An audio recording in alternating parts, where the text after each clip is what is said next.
Prime minister office के अंदर आना जाना लगा हुआ है। स्पीकर का, डिप्टी स्पीकर का जो आम फैसले होने थे उनमें से एक चीज जो बिल्ली थैले से बाहर आई, उसमें यह बात सामने आई है कि स्पीकर ने और डिप्टी स्पीकर ने अपने अपने ओहदों से इस्तीफा दे दिया है, मुस्ताफी हो गए। लेकिन सवाल यहां पे यही एक और बनता है कि जो तहरीक अदम एतमाद के ऊपर वोटिंग, जो सुप्रीम कोर्ट का फैसला है, वो फैसला यही है कि आज की तारीख के अंदर जो है वो इसके ऊपर वोटिंग होनी है, और अगर नहीं होता तो फिर अदालती अहकामात की खिलाफ वर्जी होती है, सरीहन खिलाफ वर्जी है। सैयद तलत हुसैन साहब हमारे साथ मौजूद हैं। तलत साहब, स्पीकर और डिप्टी स्पीकर की रेजिग्नेशन, इस मूव को कैसे देख रहे हैं आप?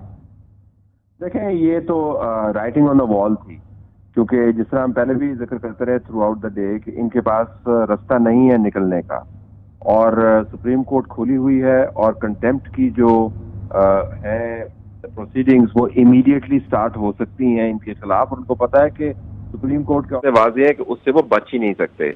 दूसरी बात ये भी ज़हन में रखिएगा कि इस्लामाबाद हाई कोर्ट भी खुली हुई है, जिसके अंदर उन्होंने इन्फोर्समेंट करवानी है, और इन्फोर्समेंट के जुमरे में भी इन दोनों साहिबान का तो पत्ता कट ही जाना था, तो वो उससे पहले ही निकल दिए और कुछ थोड़ी सी इज्जत बचा दी। लेकिन मेरा नहीं ख्याल कि ऐसा करने से वो कोर्ट की कंटेम्प्ट की प्रोसीडिंग से बच पाएंगे। यही सवाल है जी। एहसन बॉन साहब ने हमारी ट्रांसमिशन में सुबह बड़ी अच्छी बात की थी। उन्होंने कहा था कि जितने लम्हे ये डिले कर रहे हैं वो हर लम्हा जो है वो कंटेम्प्ट ऑफ कोर्ट है, क्योंकि कोर्ट ने बड़े वाज़ेह अंदाज से बताया था कि किस टाइम पे आपने प्रोसीडिंग्स शुरू करनी है, क्या इसका एजेंडा होगा और किस तरीके से आपने निपटाना है। एक दूसरी बात ये कि इन्होंने डिले करके हफ्ते का जो दिन है उसको निकाल दिया। अब जाहिर है अगर ये वोटिंग होती है, पैनल ऑफ स्पीकर में से कोई बंदा आके उसको सुपरवाइज करता है, और उसके बाद ये कामयाब होती है, फिर एक नया कायदे ईवान भी आपने इलेक्ट करना है, तो ये तो सुबह के 2 बज जाएंगे। तो उन्होंने अमलन जो है इस तमाम मामले को खटाई में डालने का बड़ा खुद रोल प्ले किया, और फिर इनकी जो आवत जावत है वजीर आजम हाउस में वो बड़े वाज़ेह अंदाज से आपको बता रही है। मतलब ये तो खैर सबूत की जरूरत नहीं है, लेकिन इन्होंने जो फुटप्रिंट्स छोड़े हैं, फिंगरप्रिंट्स जो छोड़े हैं अपने कामों के, वो इतने वाज़ेह हैं कि वो वजीर आजम से बराह रास्त हिदायत ले रहे हैं। तो वजीर आजम अगर स्पीकर और डिप्टी स्पीकर को ये हिदायत दे रहा है कि उन्होंने कोर्ट के ऑर्डर के ऊपर अमल दरामद नहीं करना, तो वो खुद बराह रास्त कंटेम्प्ट ऑफ कोर्ट का मुर्तकिब हो रहा है। तो बिल्कुल जी, बिल्कुल जी, बिल्कुल बिल्कुल। तलत साहब, शाकिर अब्बासी साहब हमारे साथ मौजूद है, हमें बताया जा रहा है, उनकी तरफ जरा चलते हैं। शाकिर अब्बासी साहब, speaker and deputy speaker both have resigned, क्या सूरत हाल मजीद इसके बाद पैदा हो रही है, क्या कहा जा रहा है?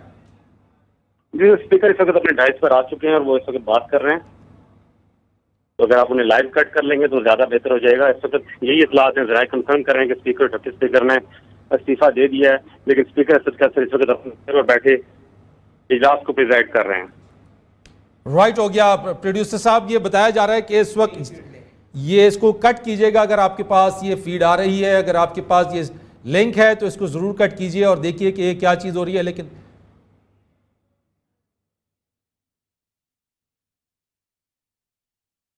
इजलास शुरू हो गया जी सर, किया जा रहा है इस वक्त। और अदम इत्तेमाद की तहरीक के ज़िमन में मुंतखब हुकूमत की तब्दीली के लिए बैरून मुल्क से की गई साजिश पर शदीद तहफ़्फ़ुज़ात का इजहार किया।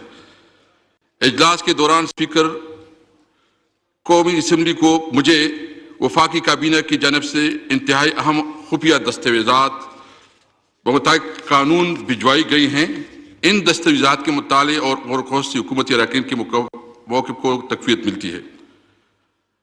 मैं आइन का पाबंद हूँ। अपने हल्क का जो मैंने उठाया हुआ है, हल्क का अहम तरीन मुतालबा यह है कि स्पीकर की कुर्सी पर बैठ कर मैं रियासत पाकिस्तान की खुद मुख्तारी और सालिमियत का तहफ़्फ़ुज़ करूँ।